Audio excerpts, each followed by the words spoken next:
love is never the same. Every night got a different woman, she just told me her name. What's her name? I ain't trying to remember one thing about her. Don't want her number, no, I don't love her, no dis.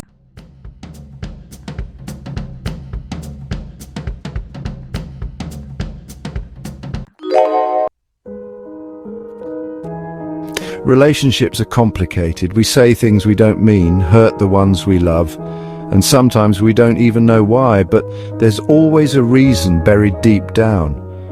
Until we face it head on, we're doomed to repeat the same mistakes. Today we're diving into the psychology behind why we say hurtful things in relationships. We'll talk about loss aversion, self-justification, cognitive dissonance, and more. Love her, no disrespect, and I wouldn't context her just for the. Ever jumped into a new relationship right after a breakup?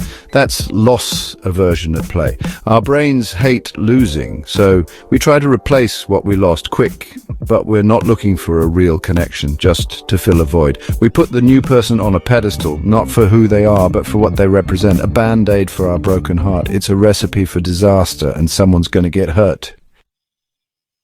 Love her, no disrespect, and I wouldn't context her just for the night, and I won't say it's mine. Alright, Tom, I'll see you tomorrow. I am never drinking again.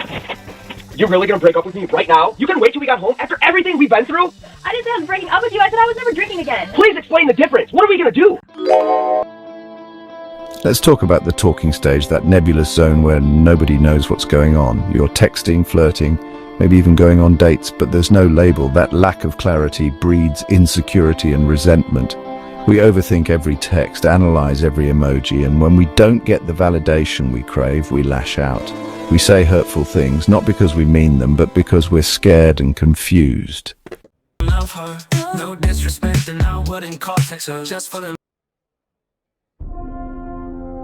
Some folks prefer a direct approach, laying it all on the line. But even with the best intentions, this can backfire. When hit with a wave of emotion, our instinct is to build walls, not bridges. We get defensive, shut down, and say things we don't mean to protect ourselves.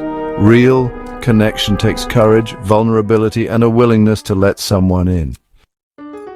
Love her, no disrespect, and I wouldn't context her just for the night, and I won't say it's mine.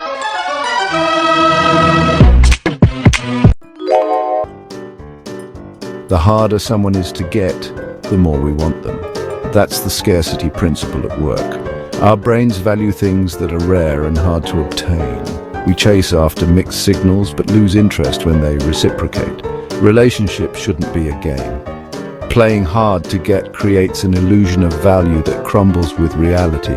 We crave connection, intimacy, and someone who loves us for who we truly are. Love her, no disrespect, and I wouldn't context her just for the.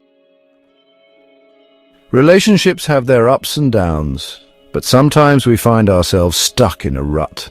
We stay in relationships that no longer serve us, not because we're happy, but because we fear the unknown.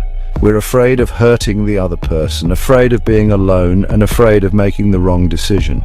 So we stay silent, bottle up our emotions, and say hurtful things out of frustration. Sometimes the kindest thing we can do is walk away and let go. Love her, no disrespect, and I wouldn't context her just for the night, and I won't say it's mine. Aw, What? my ex used to have that one. Good memories. I know you did not just say that. You don't even remember what you had for breakfast, let alone you're telling me that you remember what your ex I mean, was. it was very memorable, babe. I'm joking. Let's take a break, they say. It's not you, it's me. Breaks are often a way to avoid difficult conversations. Prolong the inevitable. Our brains engage in selective attention, focusing on the good and filtering out the bad. We convince ourselves we need space, time to think, when deep down we're already checked out. We want to make things work, but our actions tell a different story. It's a way to avoid facing the truth. Love her, no disrespect, and I wouldn't context her just for the night, and I won't say it's mine. Organic dating sounds idyllic, meeting someone naturally, letting things unfold at their own pace. But even in effortless connections, we can trip over our own feet. Our minds crave consistency. When actions don't align with beliefs, we experience cognitive dissonance. To ease discomfort, we justify our behavior often at the expense of the other person's feelings. Love her, no disrespect, and I wouldn't call text her just for the night, and I won't say it's mine. I think true unconditional love is like, do you love someone so much that even you would even love them if they didn't love you anymore? Like, that is unconditional love. Hurtful words in relationships stem from deeper psychological mechanisms. Our cognitive flows, from loss aversion to selective attention, shape how we handle relationships.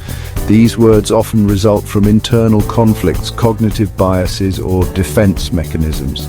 Understanding these processes can help us better navigate relationships, teaching us more about ourselves. Awareness is the first step towards change. Now go out there and build healthier, happier relationships. 50 shades of brown. 50 shades of brown. Boomerang come back around. Certified.